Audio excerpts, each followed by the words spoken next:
Senator Wakili, you are not observant on your timing.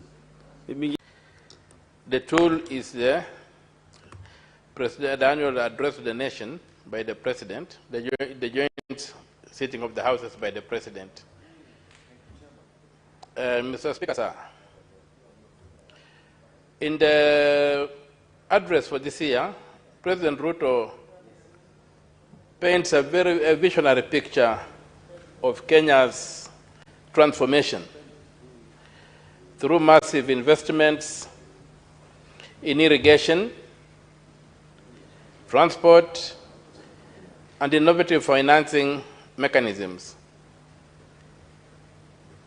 Gerson quotes great leaders, and he frames this as non-negotiable steps towards food security, industrial growth, and economic empowerment or economic independence. Unfortunately, Mr. Speaker, the rhetoric glosses over a troubling pattern of promising on infrastructure while under-delivering amid corruption scandals, fiscal recklessness, and deepening inequality.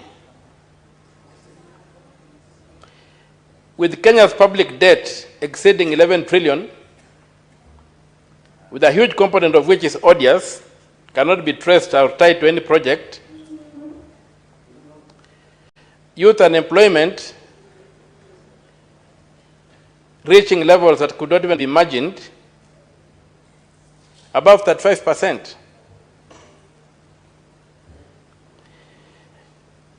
The priorities the President presents will make the situation worse and not resolve them. And so, Mr. Speaker,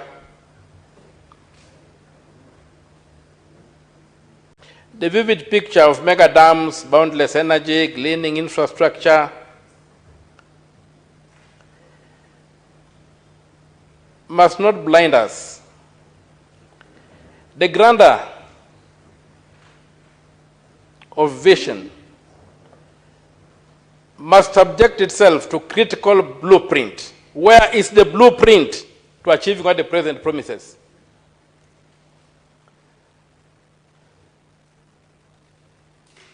Having listened to His Excellency, having read his speech, I have been struggling to see the blueprint. There is no blueprint in that speech. The speech is largely a case of wishful thinking. It ignores the present. It does not address the socioeconomic and environmental costs.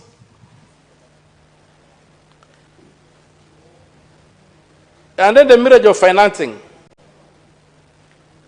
A debt trap by another name is being given to us as a promise of a bright future. They look at privatization as the panacea has no basis. Privatization, we have had privatization in this country. I come from Western Kenya. We had Mumias Sugar Company, thriving, a blue chip company, fully owned by the Kenyan state,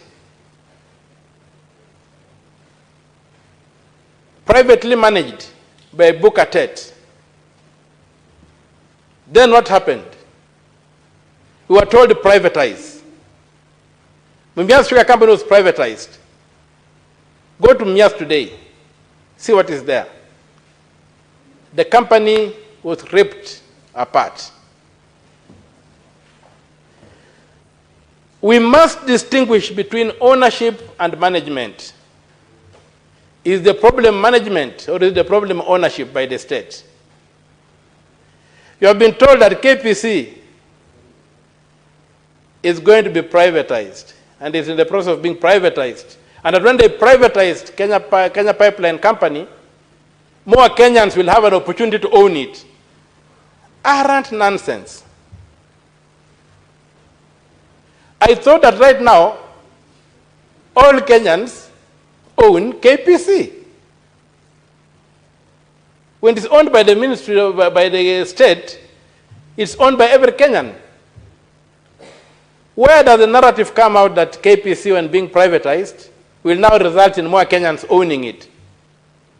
Unless we're talking about privileged and well-connected Kenyans capturing it, state capture, capturing those assets.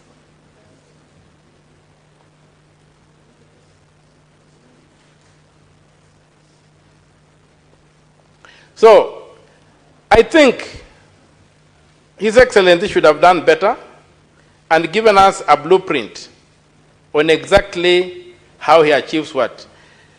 The other thing is a debate we must address between the primacy of political action versus the determinism of the market.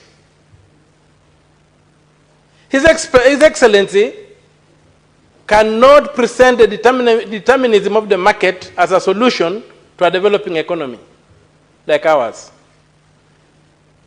Primary action must be political action. And political action must be fashioned around the laws of the country.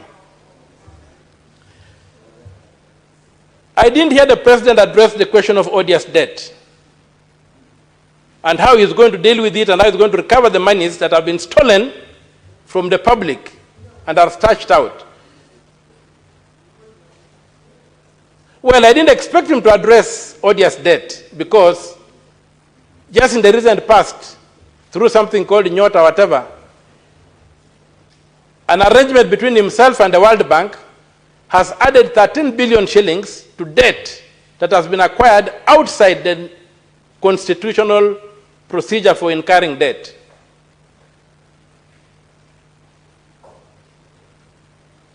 He's bribing the population with handouts. No formula, no blueprint, no marking scheme, no way of monitoring and evaluating what is going on. Total chaos. Chaos cannot be the crucible from which you can fashion development. If we want to develop, we must imitate the developed.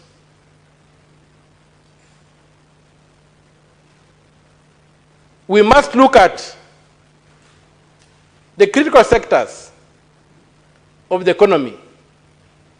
We must look at governance. What are we spending money on? We have one of the largest governments since independence, bloated, obese, unhealthy.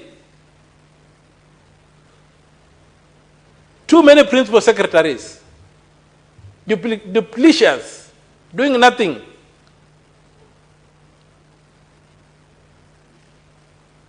When you look at the statement of actual revenue and net expenditure issues that is released by the Treasury every 21 days after the end of every month, you see a litany of abuse of our public finances that tells you there's no intention to develop this country. On the floor of this House, I've raised a statement about 19.6 billion shillings, which was spirited out or siphoned out of the consolidated fund using a vote head for consolidated finance services.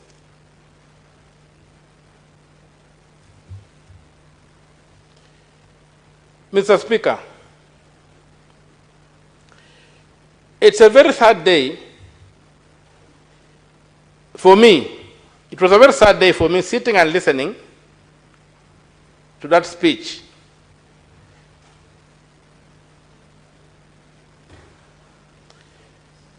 Look at a concept like the various funds that are being talked about, Uwezo Fund, the Women Fund, whatever fund, and you. You look at Article 206 of the Constitution, it tells you how to establish a fund. It must be established by an Act of Parliament. Where is the Act of Parliament establishing the Uwezo Fund, or the Women's Fund, or whatever, all these funds we have? Secondly, when these funds are set up, they cannot take money from the consolidated fund.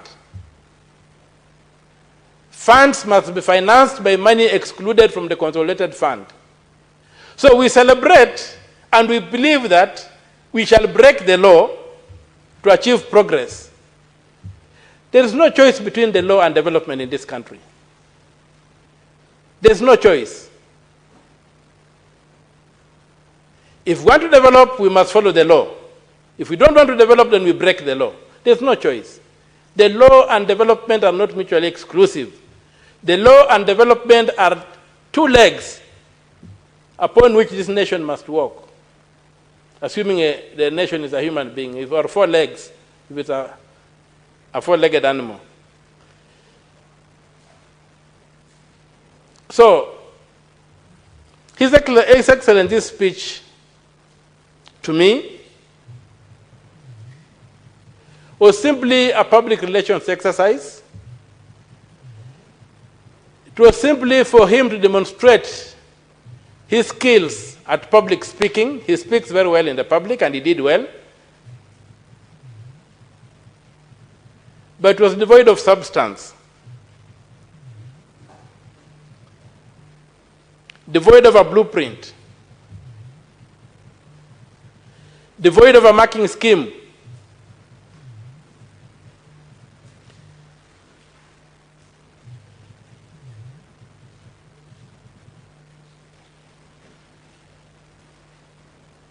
And it ignores the real economy. It talks nothing about the crisis in education and health. It praises SHA. Yes, SHA is a premium funded, you pay premiums to belong to SHA, without discussing its pros and its words and all image. You have to pay a premium to access SHA. On the other hand, it's masquerading as universal health care, Mr. Speaker, across the world, beginning with the United Kingdom and most of Europe. And even this country where when you and me were kids, there was universal health care. Those days when you could get aspirin tablets branded GOK, and you walked in any clinic and you'd be treated and you go home. Universal health care can only be funded by direct taxes. Just like a road built by taxes and anybody can walk on it. Once you introduce premiums, it ceases being universal.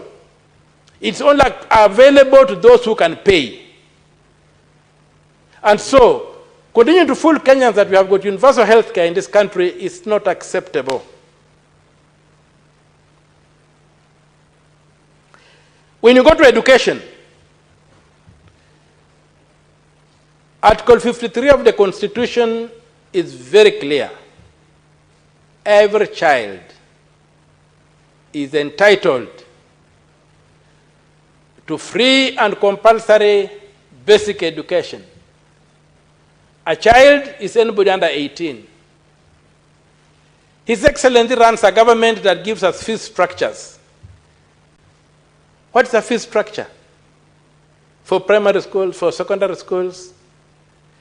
You see our kids on the roads every day being sent home. Then who is imposing these fees? Is it constitutional? His Excellency. Senator Catherine Muma. Thank you, Honorable Speaker, for an opportunity to comment